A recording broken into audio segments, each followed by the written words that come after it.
नमस्कार, स्वागत है आपका हमारे चैनल पर। मैं हूं आपके साथ शिप्रा सैनी। जम्मू कश्मीर से बड़ी खबर है।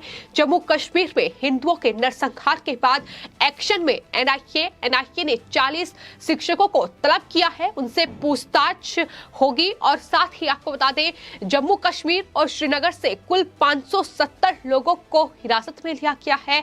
यानी जिस तरीके से जम्मू कश्मीर से आर्टिकल 370 को खत्म किया गया, उसके बाद केंद्र सरकार लगातार जम्मू कश्मीर की फिजा को बदलने की कोशिश कर रही है। कश्मीरी पंडितों का कहीं ना कहीं पुनर्वास का काम भी केंद्र सरकार की ओर से किया गया। लेकिन आपको बता दें, केंद्र सरकार के ये सराहनीय कदम जम्मू कश्मीर में महबूब मुफ्ती फारूक अब्दुल्ला और इनके जो आका हैं पाकिस्तान, उससे रास नहीं आ रहे हैं। और यही वजह है कि इस तरीके से जम्मू कश्मीर में अब हिंदुओं का नरसंहार किया जा रहा है। वहां निर्मम हत्या हिंदू और सिखों की जा रही है। और हाल ही में जिस तरीके से वहां लगातार हिंदुओं को टारगेट किया गया है, उस पूरे मामले में अब केंद्र सरकार एक्शन में है। जम्मू कश्मीर में हिंदू और सिख अल्पसंख्यकों की हत्या के बाद केंद्र सरकार ने बड़ा एक्शन लिया है। जम्मू कश्मीर के हालात पर केंद्रीय गृह मंत्री अमित शाह और राष्ट्रीय सुरक्षा सलाहकार अजीत डोभाल की मीटिंग के बाद अब आतंकी गतिविधियों के मद्देनजर सुरक्षा बल और जांच एजेंसियों की कार्रवाई जो है वो जम्मू कश्मीर में काफी तेज हो गई है। स्थानीय पुलिस से अब जांच जो है वो एनआईए को सौंप दी गई है, ताकि ये पता लगाया जा सके कि आखिर किस मकसद से हिंदुओं को टारगेट किया जा रहा है। और यही वजह है कि आपको बता दें, छापेमारी जो है वो लगातार जम्मू कश्मीर और श्रीनगर में एनआईए की जारी है। तो वही बड़ी खबर ये है कि एनआईए ने रविवार को जम्मू कश्मीर में हिंदू और सिख अल्पसंख्यकों की लक्ष्य बनाकर जो हत्या की गई है, उस सिलसिले में दरअसल अलग अलग स्कूल के लगभग 40 टीचर ऐसे हैं जिन्हें पूछताछ के लिए तलब किया है। आपको बता दें, हाल ही में जिस तरीके से श्रीनगर के दरअसल government boys higher secondary school में जो वहां की प्रिंसिपल थी सतिंदर कौर और शिक्षक दीपक चंद की गोली मारकर हत्या इन आतंकवादियों ने की। और आतंकवादियों ने श्रीनगर स्कूल के सभी शिक्षकों को एक लाइन में खड़ा कर दिया था और पीड़ितों का धर्म बताने के लिए कहा गया था। और धर्म पता चलने के बाद ही इन्हें टारगेट किया गया, इन पर गोली चलाई गई और जिस तरीके से इनकी निर्मम हत्या की गई है। इस पूरी कड़ी में अब 40 शिक्षकों को पूछताछ के लिए श्रीनगर के अलग अलग जो शहर हैं उनके अलग अलग स्कूलों से तलब किया है। पूछताछ इनसे होगी कि आखिर क्या पूरा मामला है, किस तरीके से ये जो आतंकियों ने इस पूरी घटना को अंजाम दिया है। तो इस कड़ी में लगातार जो एनआईए की इन्वेस्टिगेशन है वो जम्मू कश्मीर में जारी है। लेकिन फिलहाल जम्मू कश्मीर में जिस तरीके से आर्टिकल 370 खत्म होने के बाद बड़े बदलाव लगातार देखने को मिल रहे हैं, फिर चाहे वो परिसीमन की प्रक्रिया जो जम्मू कश्मीर में चल रही है, चुनाव 2022 में होने हैं विधानसभा चुनाव। लेकिन इसके अलावा अगर बात की जाए तो जाहिर तौर पर अलगाववादी पत्थरबाजों पर भी शिकंजा जो है वो जम्मू कश्मीर प्रशासन की ओर से कसा गया है। साफ तौर पर सरकार की ओर से ये कह दिया गया है कि जम्मू कश्मीर में अब पत्थरबाजों और अलगाववादियों के दिन खत्म हो चुके हैं। उन्हें सरकारी नौकरी नहीं मिलेगी। अगर इस कार्य में लिप्त पाए गए, उन्हें सरकारी योजनाओं का लाभ नहीं मिलेगा। और इससे कहीं ना कहीं जो इन अलगाववादी और पत्थरबाजों के आका है महबूब मुफ्ती और फारूक अब्दुल्ला, वो बेहद बौखलाए हुए हैं। बार बार उनकी तरफ से ये कहा जा रहा है कि जम्मू कश्मीर में पूर्ण राज्य का जो दर्जा है वो वापस बहाल किया जाए। ये मांग लगातार उनकी तरफ से की जा रही है। ऐसे में सबसे बड़ा सवाल ये है कि क्या कश्मीरी पंडितों का जो पुनर्वास जम्मू कश्मीर में हो रहा है वो महबूब मुफ्ती और उनके जो आका है पाकिस्तान, उसे रास नहीं आ रहा है। क्योंकि ये जो घटनाएं हैं ये यही बयां कर रही है, जिस तरीके से आईडी देखने के बाद जो है वहां हिंदुओं को टारगेट किया जा रहा है, वहां सिखों को गोली मारकर हत्या की जा रही है। निर्मम हत्या उनकी हो रही है। ये तमाम जो घटनाएं हैं ये साफ तौर पर यही बयां करती है। और जाहिर तौर पर जम्मू कश्मीर से पूर्ण राज्य का दर्जा खत्म होने के बाद, आर्टिकल 370 के खत्म होने के बाद, आपको बता दें लगातार वहां केंद्र सरकार की ओर से कोशिश ये की गई है कि जिस जम्मू कश्मीर को अलगाववादी आतंकवादियों के हाथों इन स्थानीय नेताओं ने सौंप रखा था और अपनी सियासी रोटियां इनकी आड़ में सेक रहे थे, कश्मीरी पंडितों को प्लान करने पर वहां से मजबूर होना पड़ा था और कश्मीरी पंडितों को वहां जाने की अनुमति भी नहीं थी। किस तरीके से वहां उनका नरसंहार हुआ ये भी साफ तौर पर तस्वीरें सामने आई। एक डर और भय का माहौल जम्मू कश्मीर में था, लेकिन अब वो तस्वीर पूरी तरीके से बदल चुकी है। जम्मू कश्मीर में लगातार टूरिज्म के जो रास्ते हैं वो खुल रहे हैं, फिजा जम्मू कश्मीर की बदल चुकी है और यही जम्मू कश्मीर की बदलती तस्वीर इन तमाम स्थानीय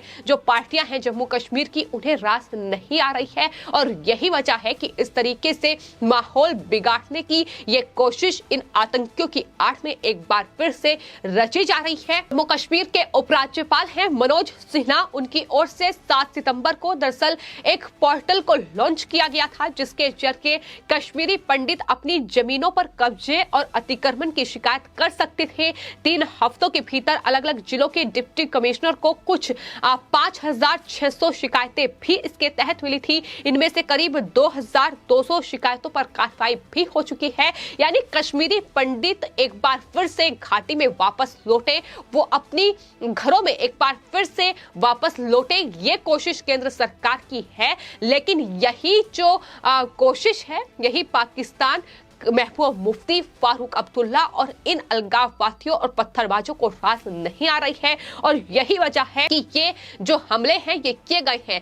आपको ये भी बता दें कि जिन 7 नागरिकों की जान ली है इन आतंकवादियों ने, उसमें से एक माखनलाल बिंद्रू भी शामिल है जो कि कश्मीरी पंडित है और बताया यह जाता है कि श्रीनगर में फार्मेसी बिंदु मेडिकेट के मालिक स्वर्गीय बिंद्रू को एक बहादुर व्यक्ति के रूप में जाना जाता था, जो उन कुछ कश्मीरी पंडितों में से थे जिन्होंने 1990 के दशक के दौरान जम्मू कश्मीर में उग्रवाद की ऊंचाई के दौरान घाटी छोड़ने से साफ तौर पर इनकार कर दिया था।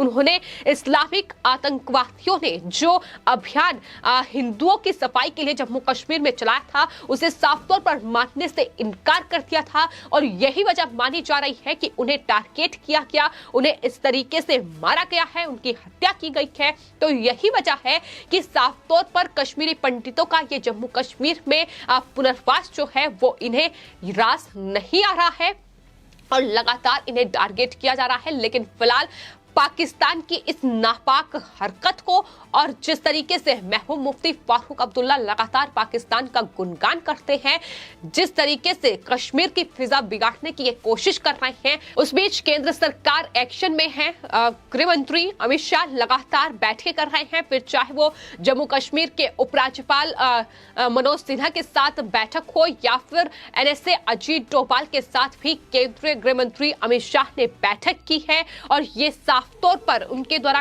कहा गया है कि जिस तरीके से ये लक्ष्य बनाकर हिंदुओं की हत्या की गई है, अल्पसंख्यकों की हत्या एक साजिश के तहत जम्मू कश्मीर में की जा रही है।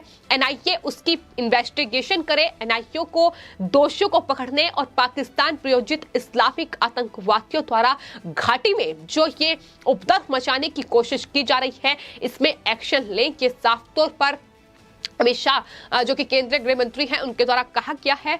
उपराज्यपाल मनोज सिन्हा से भी उन्होंने बातचीत की है और ये साफ तौर पर उन्हें कहा गया है कि जब तक इन हत्याओं के लिए जिम्मेदार आतंकवादियों को जल्द से जल्द न्याय की कटघरे में नहीं लाया जाता, तब तक केंद्र सरकार जो है केंद्र शासित प्रदेश में महत्वपूर्ण भूमिका निभाएगा।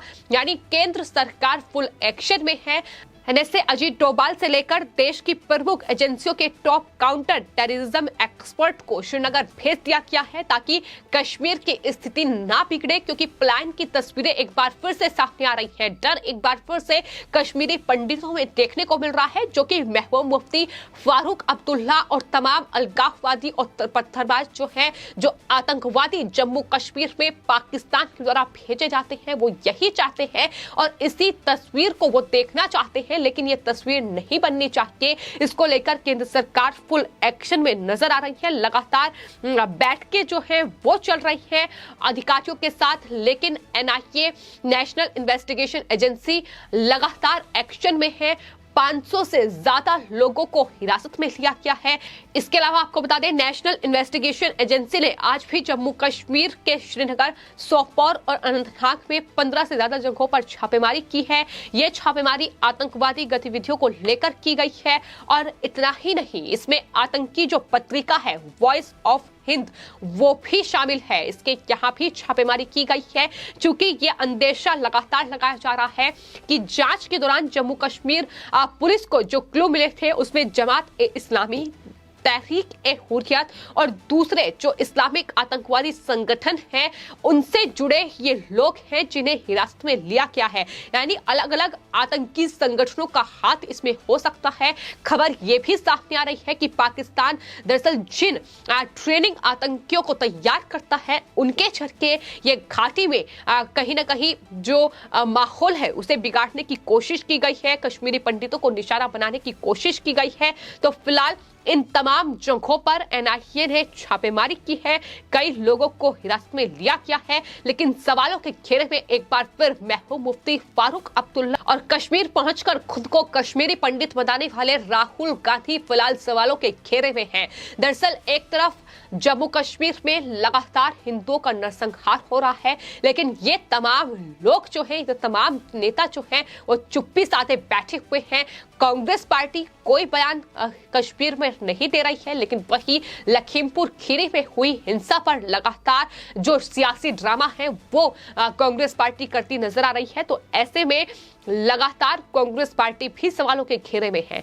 सवाल लोग राहुल गांधी से भी पूछ रहे हैं कि दरअसल हाल ही में वो जम्मू कश्मीर गए थे, खुद को कश्मीरी पंडित बताया था, लेकिन आज जब वहां बीते 5 दिन में 7 नागरिकों की जान जा रही है, उनकी हत्या हो रही है और इस तरीके से पाकिस्तान प्रायोजित जो आतंकवाद है वो जम्मू कश्मीर को कहीं ना कहीं उसकी फिजा बिगाड़ने की कोशिश कर रहा है, तो राहुल गांधी आखिर कहां है, ये सवाल उनसे पूछा जा रहा है। वहीं महबूब मुफ्ती और लगातार फारूक अब्दुल्ला से भी सवाल पूछे जा रहे हैं कि आखिर क्या उसी पाकिस्तान की भाषा वो बोलेंगे जो पाकिस्तान इस तरीके से जम्मू कश्मीर में आतंक फैला रहा है।